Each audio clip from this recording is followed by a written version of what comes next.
Piet.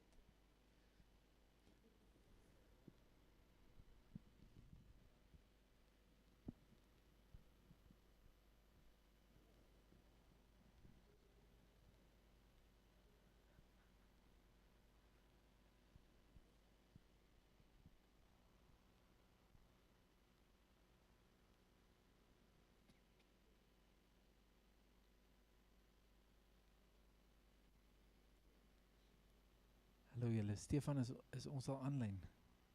Maar ons is ook aanlyn. Hallo aan almal wat aanlyn inskakel. 'n Hele klompie mense het gevra vir dit. En ons neem ook hierdie aanbieding van Prof Dolf op. So wees gerus, ons sal dit ook na die tyd uitstuur. Vir die van julle wat dit tot hier kon maak, ons is baie dankbaar dat julle hier is. Dit is baie lekker, Erik. Dankie vir julle gasvryheid en julle moeite om vir ons hier te ontvang. Ons het 'n vol week gehad, Prof Dolf is nou al 'n week hier, en hy preek, as die Here wil, nog Sondag 2 keer by moedergemeente ook. So as jy dalk in die ronde is, dan kan jy dalk vir hom daar kom groet.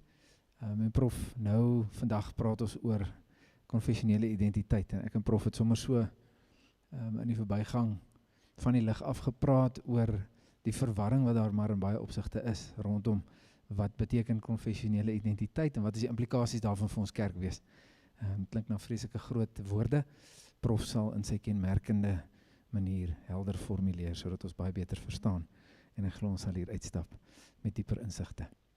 Dankie weer eens dat julle hier is. Kom ons bid saam. Here, dankie dat ons die geleentheid het op 'n nougeset, gefokuste manier hierdie week om te kan saam praat en saam dink en saam luister en saam bid en saam onderskei oor wat dit alles nou vir ons beteken en wat die tipe detailgesprekke is wat ons moet hê, soos wat ons nou in hierdie nuwe seisoen in begin beweeg as 'n NG Kerk in Namibië. Here, ons het hierdie week definitief beleef dat die gewig van die gesprekke wat ons het anders was. Ons beleef 'n nuwe seisoen, ons beleef momentum skuwe, ons beleef u voorsiening, ons beleef u trou, soos wat ons bloot met een voet voor die ander u getrou wil volg. Die belydenisskrifte by name, ons konfessionele identiteit is een van daardie geskenke waarmee ons op 'n manier nog 'n volgende tree kan probeer gee in ons daaglikse geloofslewe, as disippels, maar ook as u kerk in hierdie land. So Here, ons bid dat u die insigte wat u vir Prof Dolf gegee het, vir hom die krag sal gee om helder in ons oor te dra. Mag u vir ons help om goeie koneksies te maak, Heilige Gees, ook met ons eie konteks, en om dan sinvolle vrae te vra, sodat ons lekker gesprek daaroor kan voer. Dankie vir die wolke wat alweer besig is om op te bou. Dankie vir damme wat baie vol is. Ons dink ook aan hulle wat wag vir nog reën. Dankie dat u die God is wat voorsien. Ons bid al hierdie dinge in die heel mooiste naam, die naam van Jesus Christus ons Here. Amen. Dankie Prof Dolf.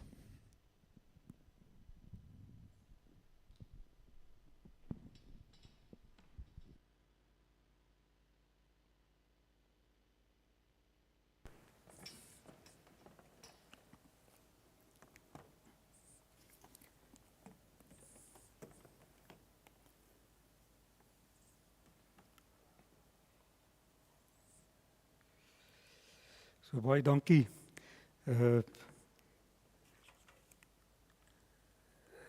Wynand vir die mooi woorde ter inleiding. Dit is vir my 'n besondere tyd in my lewe om as 'n emeritus predikant oor 'n historiese oomblik in kerke se geskiedenis iets te sê. Dit is wel vir my belangrik dat julle broers en susters moet daarmee rekening hou dat ek eintlik as 'n emeritus predikant praat. Ek kyk terug op 'n bediening wat in 1980 begin het en wat nog nie uitgeloop het nie. Ek dink ook nie dit loop ooit uit nie. Maar so met die tyd kom jy agter dat jou kop begin draai en jy begin terugkyk op 'n lewe en jy kyk terug op 'n lewe wat nooit ingerig was sonder die kerk nie. So as 'n mens oor die kerk praat, die kudde van ons Here Jesus, dit het ek geleer, ook van die kansel af, dan moet jy versigtig wees. Dan moet jy baie versigtig wees. Ek het in my eie argief, het ek al my preke oor die eerste 5 of 6 jaar gebeure, staan almal daar, as 'n getuienis teen my. Want ek het oor die kerk gepreek, verbeel jou. Die kerk is nie dit nie, die kerk is dit, die kerk is sis, die kerk is so, kerklike identiteit. Want dit was die traject in ons opleiding. Van 1974, Johannes sal dit onthou, tot 86, dit was die fokuspunt. Nie by almal nie, maar dit was belangrik. So hulle lê daar. Ek het eers, toe ek nou later weer 'n bietjie studeer, dit agtergekom, jy kan nie oor die kerk preek nie. Ek het nogals ekstreme mening in die verband, wat ek nou met julle deel en ek, julle wat my goed ken sal weet, daar is altyd 'n kinkel in die kabel, so jy, die bedoeling is dat jy van my moet verskil. Maar as jy as lidmaat in die kerk kom en die dominee se eerste sin bevat nie die naam Christus nie, is jy nie in die kerk nie. Dit is baie ekstreem. Maar is eintlik die waarheid. So as 'n emeritus dominee, predikant, wat 'n baie lang verbintenis met die Nederduitse gereformeerde kerk en tradisie het, praat ek dus nou maar vanmiddag bietjie uit my hart uit. Dis 'n historiese oomblik vir julle in Namibië. Kyk, 1957 dink ek was die synodale verband in die lewe geroep. 62 het die Namibiese synode toegetree tot dis natuurlik die verkeerde woord, is die Namibiese synode opgeneem in die algemene synode van die NG Kerk in Suid-Afrika en 2025 het daar, wat noem 'n mens dit?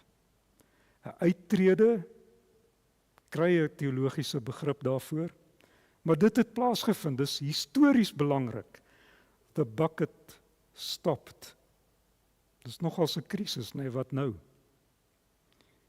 Daar's nie nou nog iemand bo met wat vir jou die rustigheid gee, maar dit kan aangaan nie. Dit het nou gestop. Dis nou in julle hande. 'n historiese oomblik in die kerke se geskiedenis, want die kerke het 'n geskiedenis. Die kerke het 'n geskiedenis, dit staan nogals in die belydenisskrifte. Veral die belydenisskrif, wie se prentjie ek nou vir julle wys. Ek het nou, meen ek vroeër in die week oor Heidelberg Katekismus vraag en antwoord 54 gepraat, vanmiddag is dit Sondag 21. En in Sondag 21 is daar 'n sinnetjie wat sê Christus maak sy kerk bymekaar reg van die begin af tot aan die heel einde. Dis 'n geskiedenis wat loop. Ek het vir Piet ook gevra, Judy, wat staan in daai ding? Nou sien ek, hy kyk weer. Wat staan in Sondag 21?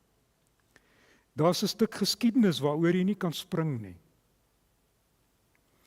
En julle het by 'n moment gekom, soos almal in Suidelike Afrika, by 'n moment gekom het, waarvan jy moet sê, hier's dit nou. Hier's dit. Hier kom dit. En natuurlik is die vraag wat daarin na vore kom, die vraag na wie is jy? Wat is jou identiteit? Want oornag word nog kerke geplant en as die aand en die môre verby is, dan is daar nog en nog kondig hulle aan. Maar wie is jy op die ou einde wat jouself verbind of verbonde is aan 'n baie lang tradisie wat jy nie uit die oog mag verloor nie. So as ek nou oor kerklike identiteit praat en ek gaan by die belydenis kom, maar ek moet ook eerlik wees, binne die NG Kerk omgewing, dit geld ook vir die ander kerke, is daar 'n baie sterk historiese aandrang wat jy moet verreken. Selfs in verklaringe wat uitgereik is. Ons is hier, dis 'n historiese uitspraak. Dit begin almal daarmee. Vir God, vir mekaar, vir die wêreld, dis die een wat ek nou ken. Angsoorvallend hoor. Maar dis 'n historiese uitspraak. So praat 'n mens oor jou identiteit by 'n historiese datum, 'n wending, dan is dit belangrik dat jy op die regte punt moet begin. Ons werk met 'n historiese inbeelding. Want ons is gebind aan 'n historiese datum, 1652. Jy kan nou maar maak wat jy wil, maar dis 'n oriënteringspunt. En wat van toe af gebeur het tot vandag toe, speel 'n rol. Dit maak saak. Dit laat jou vra of sê, ons is hier. Ons is hier.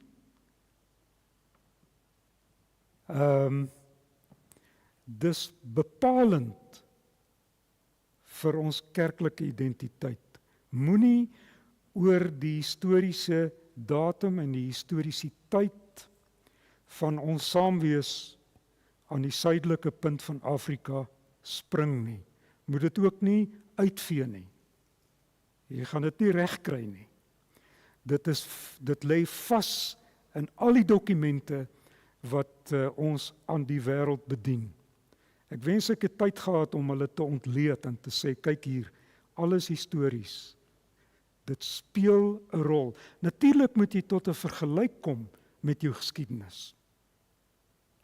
Jy moet weet hoe om met jou geskiedenis om te gaan, hoe om die evangelie aan jou geskiedenis te bedien.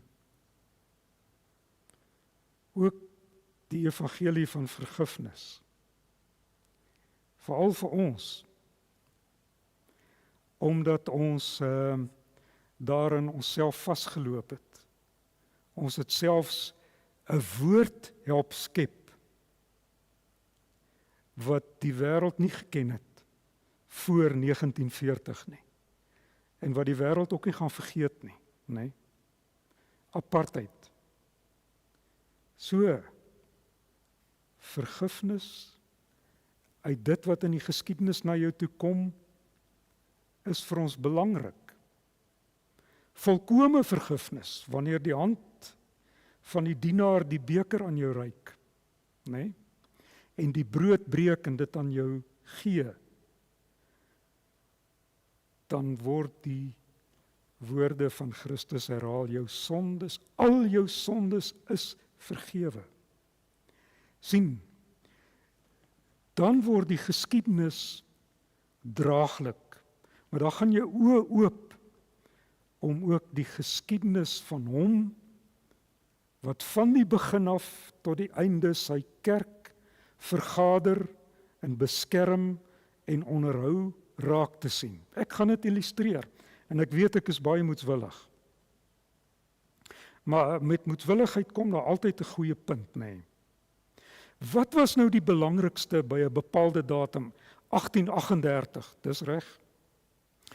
Maar ontspan, daar was nooit 'n gelofte toe nie. Dit was 'n belofte. Dit was nie 'n gelofte nie. In die oorspronklike dokumente wat Jan Bantjies geskryf het. Nee, julle weet mos waar hy dit gepubliseer en wie het daardie publikasie weer ontdek by 1865, Frans Leon Cachet. Daar's daarvan om slawe te wees. Vrystelling van slawe. Hulle kon aansit aan die tafel van die Here, by die altaar, dit was Morawies of Duits, liters, as vry mense. 4 Desember. Niemand van hulle het geweet van 'n geveggie in die noorde nie. Of moet 'n mens November 1837 'n uitgangspunt neem? Wat het toe gebeur? En dis alles deel van ons geskiedenis. Toe is die Bybel, Nuwe Testament, vir die eerste keer in Setswana vertaal. Langs watter weg versamel Christus sy kerk? Dis wat vir jou oopgaan as jy die geskiedenis ernstig neem. En al die goed wat in die geskiedenis oor ons kerke gekom het. En ek praat van al 4 kerke wat uit 1652 na vore gekom het. Die oorloë, die onsekerheid, die nadenke oor wie is ons, wat soek ons hier, almal werk met 'n roeping. Ons is hier.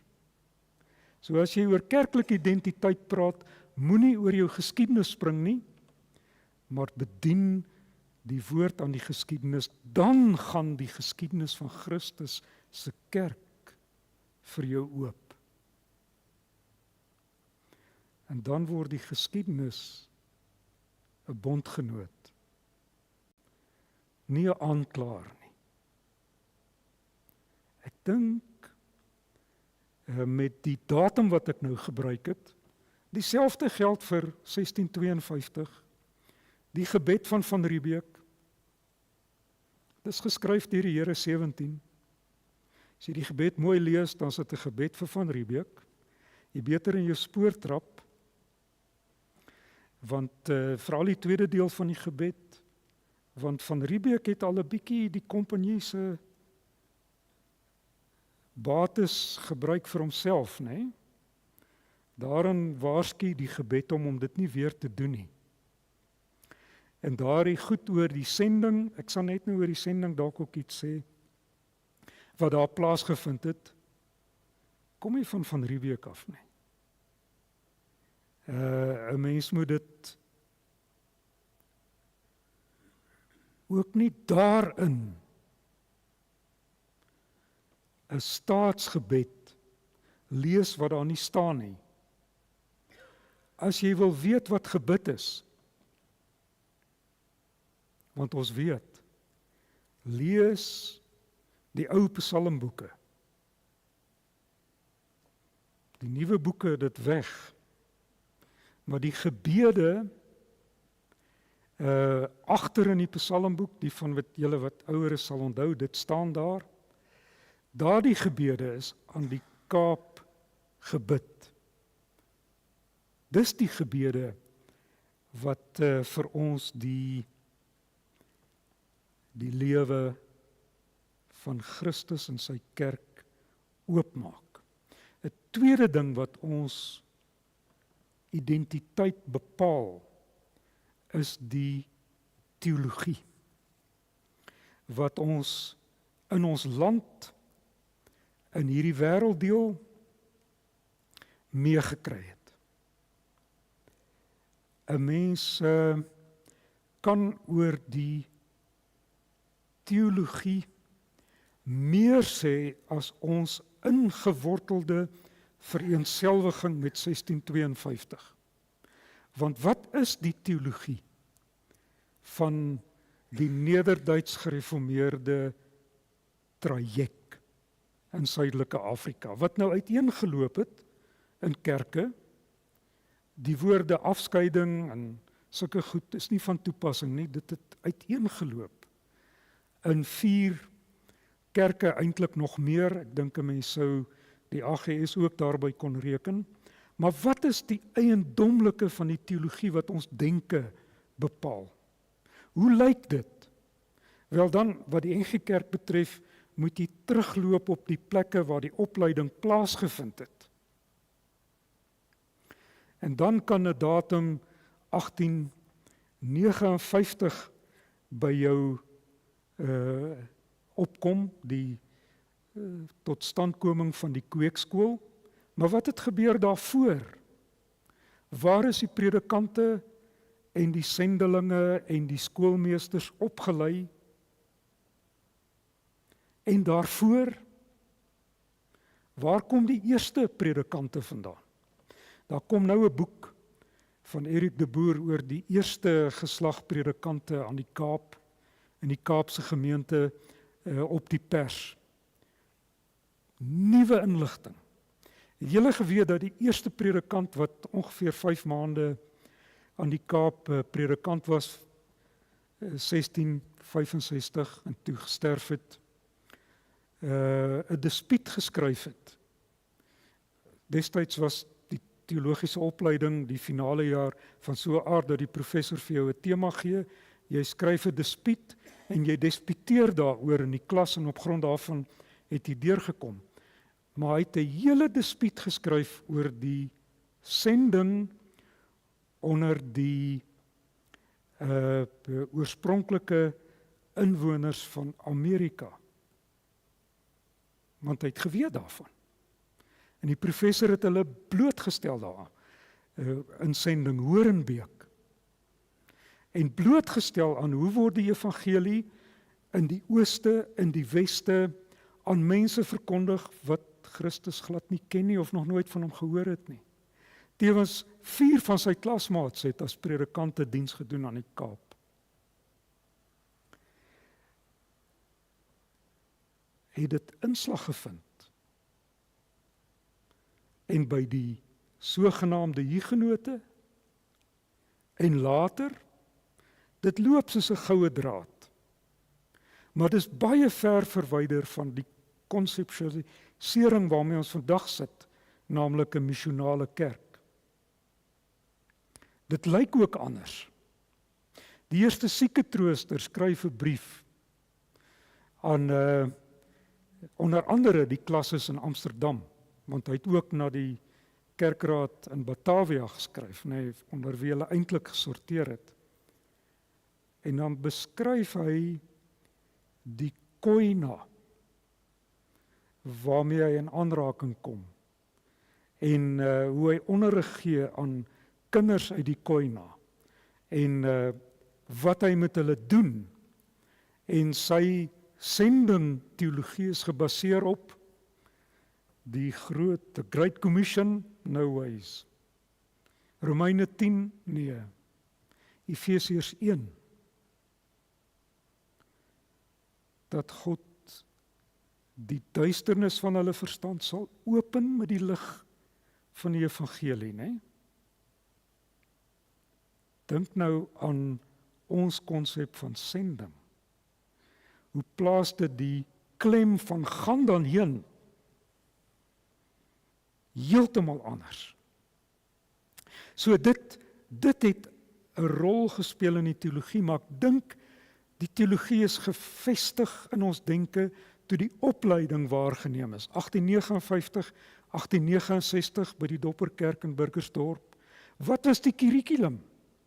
By Stellenbosch was dit 'n aangepaste kurrikulum uit die teologiese skool van Utrecht. By Burgersdorp in die Dopperkerke was dit 'n kurrikulum wat eintlik gebaseer is op die kurrikulum van die teologiese skool in Kampen. Van 'n kerk wat uitgetree het uit die Nederlandse Hervormde Kerk, maar wat hande gevat het met die Vrye Skotse Kerk, wat 'n seminarium in Amsterdam gehad het, waar mense opgelei is wat 'n bepaalde rol gespeel het in die totstandkoming van byvoorbeeld die Natalse NG Kerk, sowel as die Transvaalse NG Kerk, Frans Leon Cachet. Hy is daar opgelei. En toe hy aan die Kaap kom en die Kaapse NG Kerk sy legitimasie nie erken nie. So hy is toe Fort Heer toe en hy is deur die Presbyteriane gelegitimeer. En toe hy terugkom by die synode, toe sê Andrew Murray, maar dis 'n susterskerk. Ons moet hulle legitimasie erken. So het hy predikant, sendeling geword, eers in Natal en toe in die Transvaal. En sy werk het vrug gedra in die totstandkoming van 2 NG kerke in die noorde. Nee, sien, so het 'n teologiese opleidingsinset 'n teologiese denkwyse help bepaal in die noorde, wat aansluiting gevind het in die suide. Terselfdertyd kom die Huguenote College tot stand. Sendelinge word opgelei, nie predikante nie, sendelinge, maatskaplike werksters, manne, vroue, wat 'n reuse rol in die geskiedenis van Afrika sou speel. Maar die Sendinginstituut en die Teologiese Kweekskool op Stellenbosch was 2 verskillende opleidingsinstellings met 2 benaderings. En die een was daar 'n rigtinggewende dryf na die sending, evangelisasie. En die ander een was die rigtinggewende aandrang, die opbou van gemeentes in 'n evangelies gesinde benadering. Dis alles deel van ons traject van denke. Toe kom die fakulteite, waaroor ek nou die dag ook iets gesê het, net terloops oor die fakulteit in Pretoria, kom tot stand na die Du Plessis saak. Du Plessis is 'n lieflingseun uit die tradisie van Stellenbosch, moenie 'n fout maak nie. Dit was 'n geweldige skok op talle evangelies gesinde predikante dat hulle geliefde professor, wat dikwels voorgegaan het in bidure en Bybelstudies, afgesit is. Nee? En hy was elke Sondag in die kerk, moedergemeente, Stellenbosch, ook na afloop van die saak.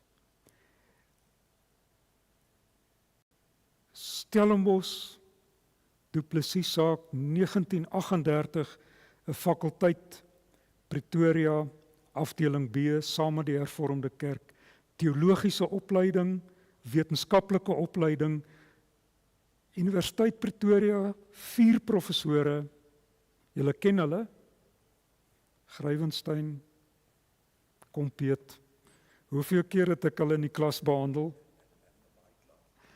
D.J. Keet, Grywenstein, kan julle hulle onthou? Al 4 van hulle, rondom 1947, by 'n teologiese, die opening van die teologiese skool, kon die teologie van apartheid skriftuurlik begrond. Dit nie apartheid genoem nie, maar daar is 'n wetenskaplike teologiese begronding gegee. Bepalend uit die fakulteit teologie.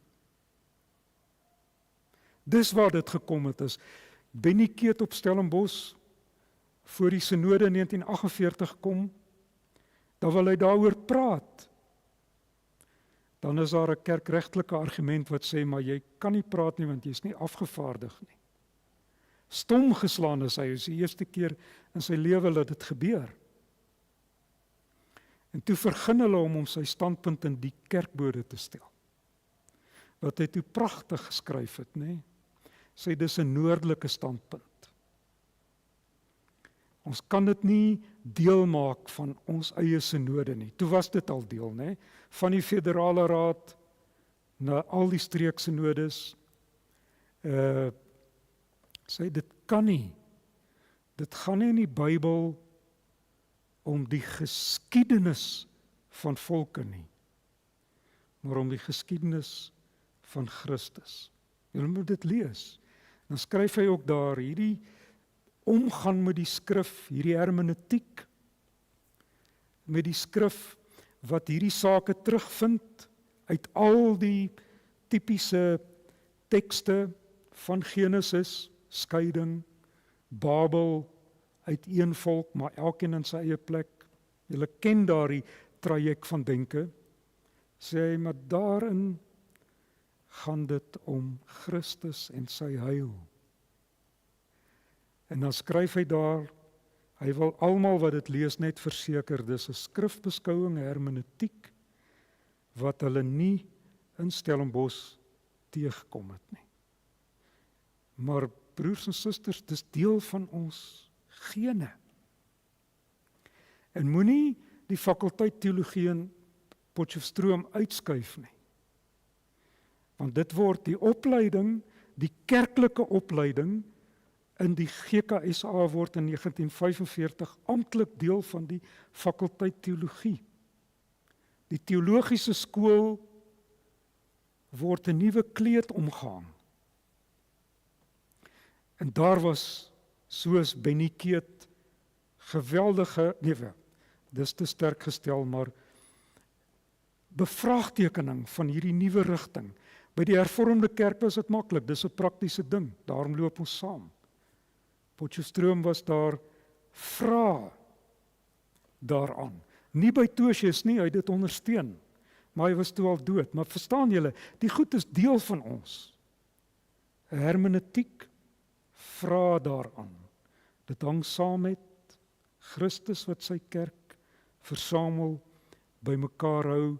1980 kom, het ons nou 'n fakulteit Stellenbosch, fakulteit Pretoria, behoudende fakulteit Bloemfontein, waaraan ek gedien het, wat in 1996 termineer is, en die fakulteit teologie geword het, en hier by 2009, Annelien, jy sal dit onthou, fakulteit teologie en religie. Dit vertel 'n verhaal. Dit beteken die teologie wat ons ingedrink het en wat ons help dink, is terug in die hande van die kerk. En dit bring die vraag na identiteit na vore. Daarom sê ek, dis hoekom ons die vraag vra. Dis deel van ons geskiedenis. Dis deel van die sake in die geskiedenis waaraan ons die woord moet bedien en waar die staf in die hand van Christus ons moet help. Die belydenis. Kyk, hy gee dit mos vir ons. Dis nie ons respons nie. Die geloof kom nie uit ons harte uit op nie. Nou, liewe vriende, julle wat vir Andrew Murray so lief is, dis natuurlik wat hy gesê het, nie. En toe hulle hom vasvat op die liberales op die uitverkiesing, volgens die belydenisskrifte, het hy nie antwoord gehad nie. Want die waarde wat toegeken word aan die geloof en die beslissing van die geloof, het die genade karakter van die geloof oorspan. So die staf in die hand van Christus, die geloof. Onthou nou, daar's nie 'n ander manier om Christus te omhels nie. As deur die geloof nie, hoe weet ek dit? Wat staan in die Bybel? Romeine 3 vers 11. Dis hoekom daar nie 'n ander manier is nie. En definieer nou jou geloof, dan kan jy maar net sê, ek lê getuienis af van dit wat my diepste wese deurdring, maar wat nie uit my hart self gekom het nie. Dis genade. Dis confessio. So, daarom bepaal dit ons. 'n derde ding wat ons denke bepaal om by identiteit te kom, is natuurlik dat ons aan die vergestalting van die kerk sedert 1652, om 'n datum te gebruik, kerkordelike en kerkregtelike beslag gegee het. En vergeet nou maar die ding dat die kerkorde van Dort in 1652 gegeld het, dis nie waar nie. Dis gewoon nie waar nie. Die kerkordelike reëlings van die Here 17 ten opsigte van die Oos-Indiese Kompanie het gegeld. Die konsep van die synode van Dort en die kerkorde van Dort duik in ons geskiedenis op in 1859. Toe Dirk Postma die Dopperkerk bymekaar maak in terme van 'n bepaalde weergawe, wat hy sê, van die Dortse kerkorde. So dis 'n 19de eeuse teks wat hersien is in 1862. Dis waar dit vandaan kom. Wat wel gebeur het, is dat aan die verband, die verhouding tussen kerke op 'n kerkordelike en kerkregtelike manier gestalte gegee is. Dis hoekom ons sinodaal dink. Dis hoekom ons onseker is as die algemene sinode skielik weg is. Nee, skielik is hy weg. Of sy. Dis deel van ons gene. Die sinode sal praat. Die sinode sal sê, die kerkverband moet dit oorweeg. Ons kan nie daarsonder nie. Dis deel van ons gene. Reg? Ons kan nou oor praat, wat is die orde van in die kerk van Christus? Waar die staf in sy hand ons al die sekerheid gee, waaroor ons kan droom, en nog meer. Want dit is 'n sekerheid wat jou eie dood transcendeer. Nee? Wat is daardie orde?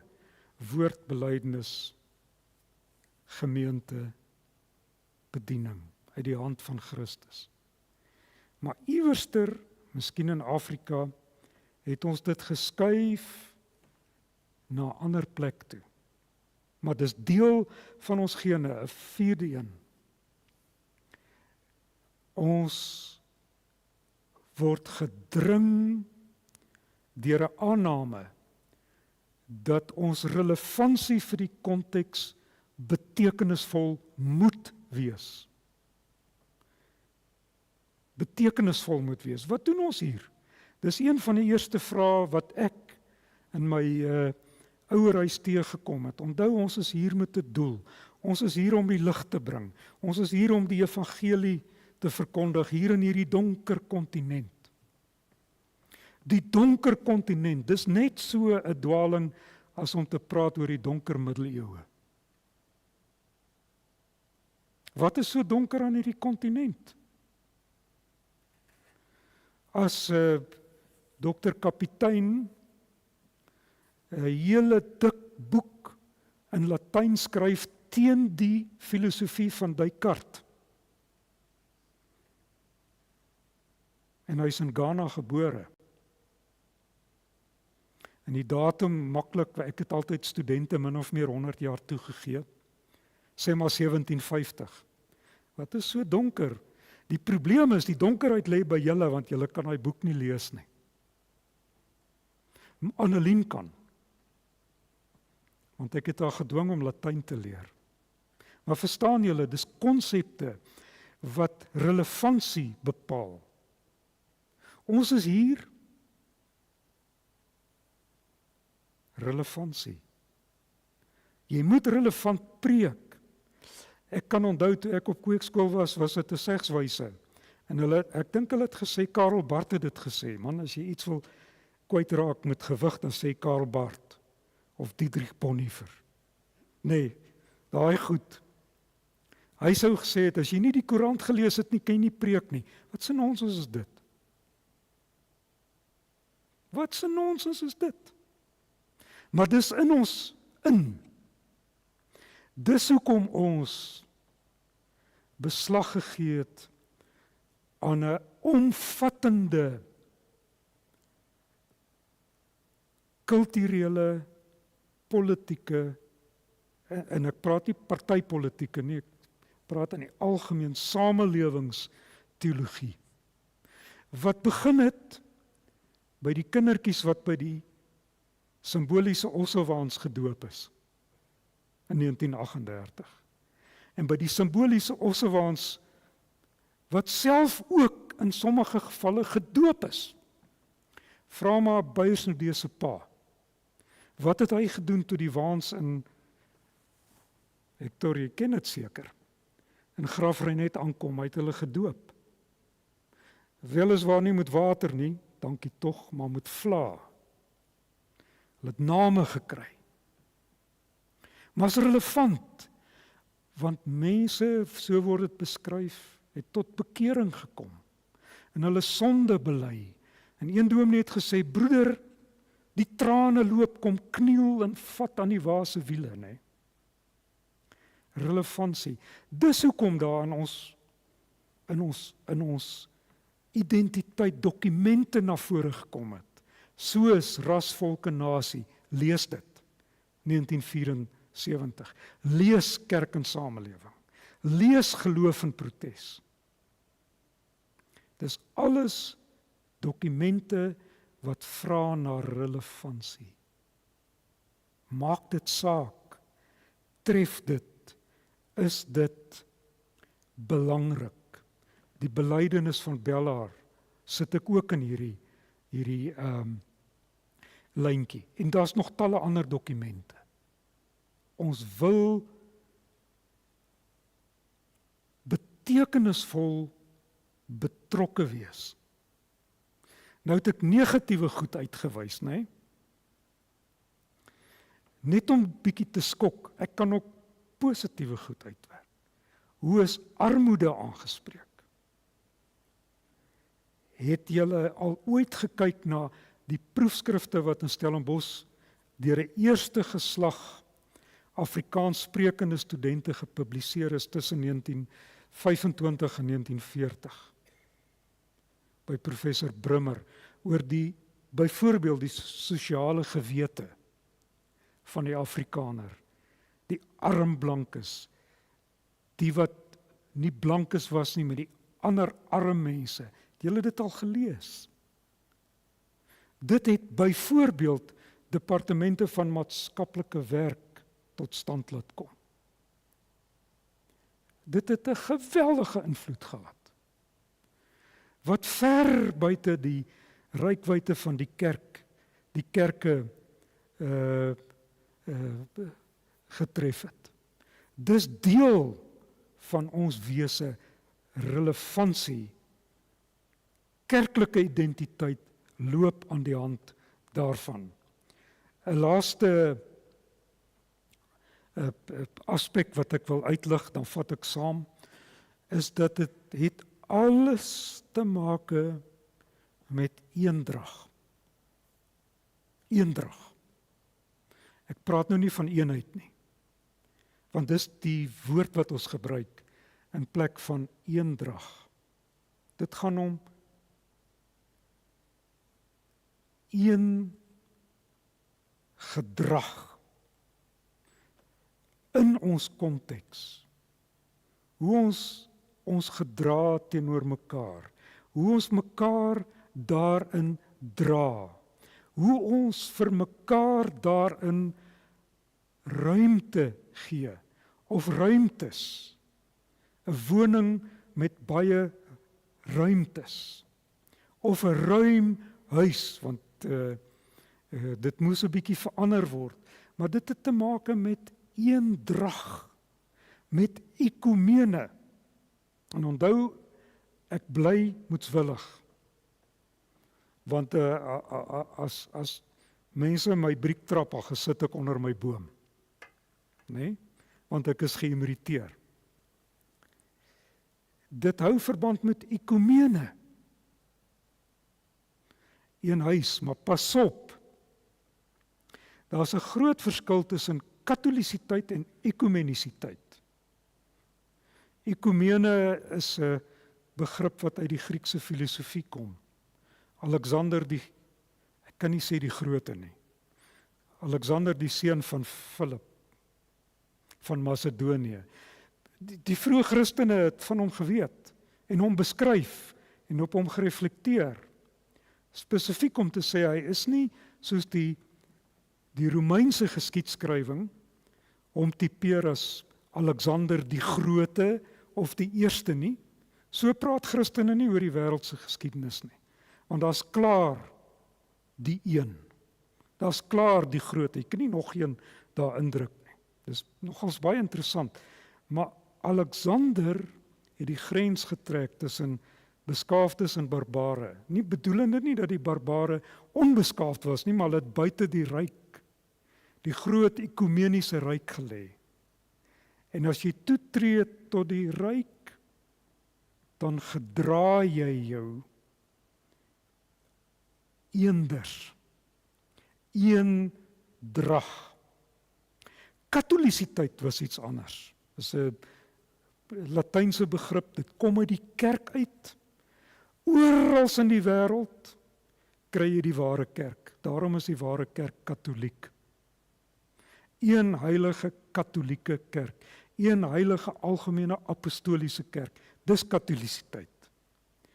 Daarin kan jy praat van eenigheid. Christus bring ons by mekaar in die eenigheid van die ware geloof. Nee, een geloof, een doop. Julle ken mos daardie teks. Nou, samevattend, praat 'n mens oor die identiteit van die kerke wat hulle verbind aan 'n Nederduitse tradisie, teologiese traject. Kyk, Nederduits is 'n taal wat gepraat is, tot in Pole. Dis 'n algemene taal in die 15de, 16de eeu, wat baie mense verstaan het. Sy oorsprong lê in die Nederlande, maar oral het mense dit gepraat.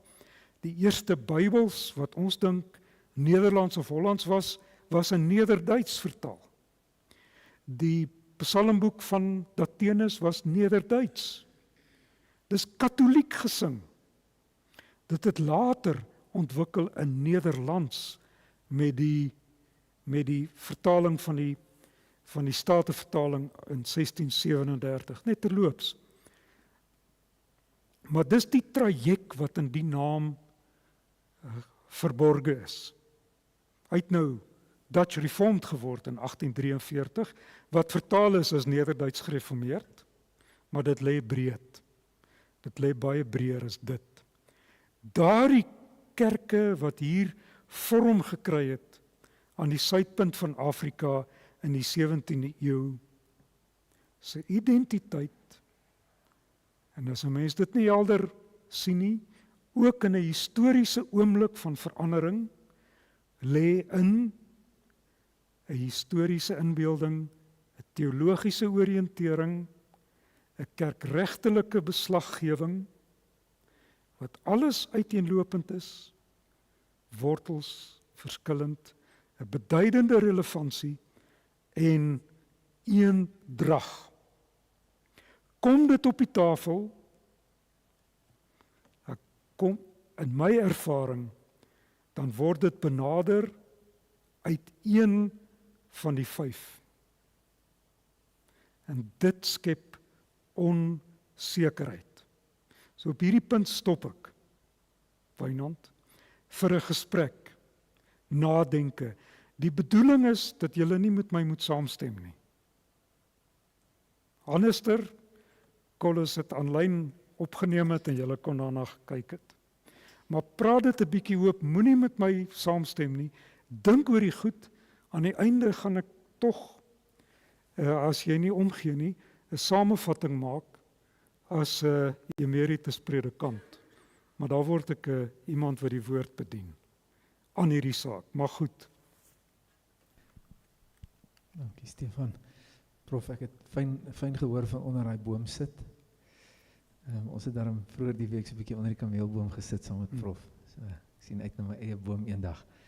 3 vrae julle. As julle miskien sommer net so 2-2, 3-3 hoe ook al 3 vrae kan bespreek. En ons sit 'n halfuur daarvoor. Ons het regtig lekker tyd om te praat. So praat asseblief lekker diep en wyd. Die eerste vraag is in terme van wat prof nou gesê het, wat is vir jou nuut? Is daar enigiets wat vir jou nuut is? Tweede vraag, wat maak jou deurmekaar? En die derde vraag, wat sal jy graag meer oor wil leer of verder oor wil uitvind? So dis 3 vrae. En as julle 2 in 'n groep is, dan het elkeen 'n paar minute om lekker te gesels. Wat is vir jou nuut?